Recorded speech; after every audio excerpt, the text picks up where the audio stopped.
আজকের পরশুরাম ধারাবাহিকের পর্বের শুরুতেই দেখা যায় পরশুরাম বাচ্চাদের নিয়ে একটি স্কুল প্রোগ্রামে ব্যস্ত। ঠিক সেই সময় তনির অপারেশন শুরু হওয়ার আগে নার্সের ফোন আসে। ফোনে তনি জানায় ওটির প্রস্তুতি চলছে। পরশুরাম তাকে সাহস দিয়ে বলে চিন্তা না করতে, কারণ এটা খুবই ছোট একটি অপারেশন। তনি জানায় পরশুরাম দুপুরের রান্না করে রেখে গেছে, সে যেন বাচ্চাদের খাইয়ে দেয়, কিন্তু নিজে সে খাবে না যতক্ষণ না তনির অপারেশন শেষ হয়। আবেগঘন কথোপকথনের মাঝেই নার্স ফোন কেটে দিতে বলে, আর তনি জানায় তার একমাত্র আফসোস ওটির সময় পরিবারের কেউ পাশে নেই। ফোন রাখার পরই পরিস্থিতি ভয়ঙ্কর মোড় নেয়।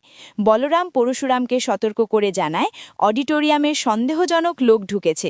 মনিটরে নজর রাখতেই দেখা যায় শীতল সেখানে উপস্থিত।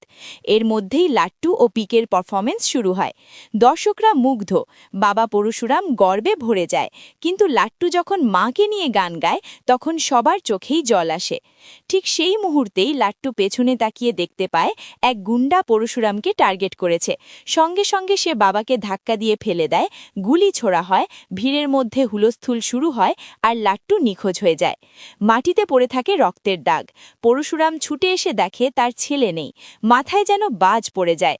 এদিকে শীতল পালাতে গেলে সৌরভ ও মায়া তাকে ধরে ফেলে, আর পরশুরাম গুন্ডাদের একের পর এক মারতে থাকে, কিন্তু তার চোখ শুধু ছেলেকে খোঁজে।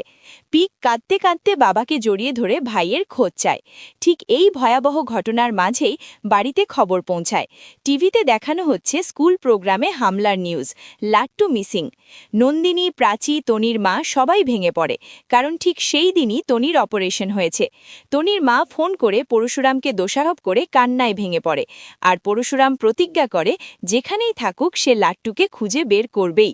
অন্যদিকে অপারেশন থিয়েটার থেকে অচেতন তনিকে স্ট্রেচারে বের করা হয়। নন্দিনী ছুটে গিয়ে তার পাশে দাঁড়ায়। আর এখানেই আজকের পর্বের সমাপ্তি।